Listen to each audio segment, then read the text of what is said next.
Have you ever scrolled through social media and suddenly felt like your life wasn't enough? That your job, your home, or your success just didn't measure up? What if we told you that over 1400 years ago, our beloved Prophet, peace be upon him, gave us a simple rule that could free us from this mental trap? And modern science is now proving just how effective it really is. Welcome to Al Fitra Lifestyle, a channel dedicated to holistic Islamic wellness. Before we dive into today's topic, please consider subscribing to our channel. This way you'll never miss an upload, and you would also help our channel grow and reach more people. And now, let's get into it. In today's fast-paced world, it's easier than ever to compare ourselves with others. From curated Instagram feeds to luxury lifestyles on YouTube, we're surrounded by images of people who seem to have more money, more possessions, more success. But this constant upward comparison comes at a cost: stress, envy, low self-worth, and even financial recklessness. In this video, we explore one simple but powerful prophetic teaching that can help us protect our mental, physical, financial, and spiritual well-being, all in one. In an authentic hadith, our Prophet, peace be upon him, said, "Look at those who are beneath you and do not look at those who are above you, for it is more suitable that you should not consider as less the blessing of Allah upon you." This short but profound hadith gives us a psychological tool. When it comes to material things, don't compare yourself to those above you. Instead, look at those with less, not to feel superior, but to feel grateful. Let's look at all the amazing benefits this timeless wisdom holds. Social comparison theory is the idea that we determine our value by comparing ourselves to others. When you engage in upward comparison, you look at those with more. Downward comparison, on the other hand, means looking at those with less. Studies show that when we constantly compare ourselves to people who seem more successful, attractive, or wealthy, it leads to many issues like low self-esteem, increased anxiety, and depression. And today, social media makes it worse. One study published in Journal of Social and Clinical Psychology found that reducing social media use to less than 30 minutes a day significantly reduced depression and loneliness.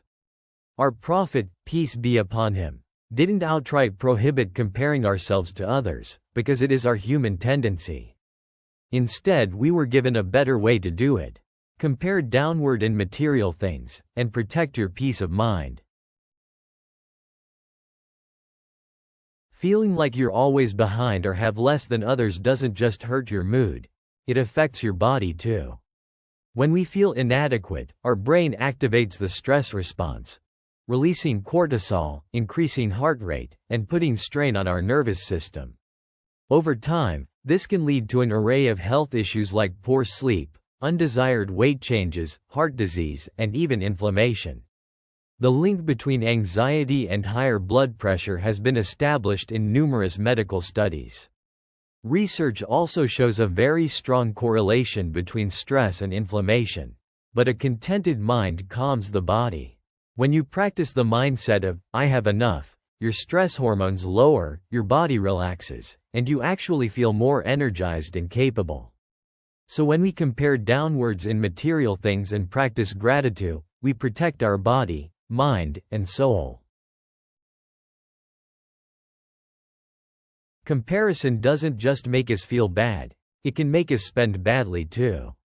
According to risk sensitivity theory, when people feel they're behind financially, they often take irrational risks to catch up. This means people tend to overspend on luxury goods, fall into debt, or get involved in risky investments. This may sound surprising to some, but many people are likely to go into debt not because they are poor, but because they feel poorer than others around them. So when we engage in financial humility, by comparing ourselves to those with less, we build appreciation for what we have, instead of chasing status symbols. This, in turn, can help us make more grounded, long-term decisions. We become more responsible with the provision the Almighty has blessed us with, and less vulnerable to debt traps. Gratitude is a central part of our faith. By looking at those with less, not in pity but in appreciation of your own blessings, you train your heart to notice what you already have, not just what you lack. Contentment doesn't mean you stop striving. It just means you stop being tortured by what you don't have. Comparison can often become harmful, as it can steal your joy, your energy, and your focus. But the Sunnah of our Prophet, peace be upon him, gave us a way out. Look at those with less. Not to judge, but to remember. To remember how much you've been given. To remember what truly matters. And to protect your heart from a world that constantly tells you it's not enough. If you found this reminder helpful, please like and share it with someone who might need it. And subscribe for more grounded, practical wisdom from the Sunnah, for your body, your mind, and your soul. Thank you for watching, and see you again soon.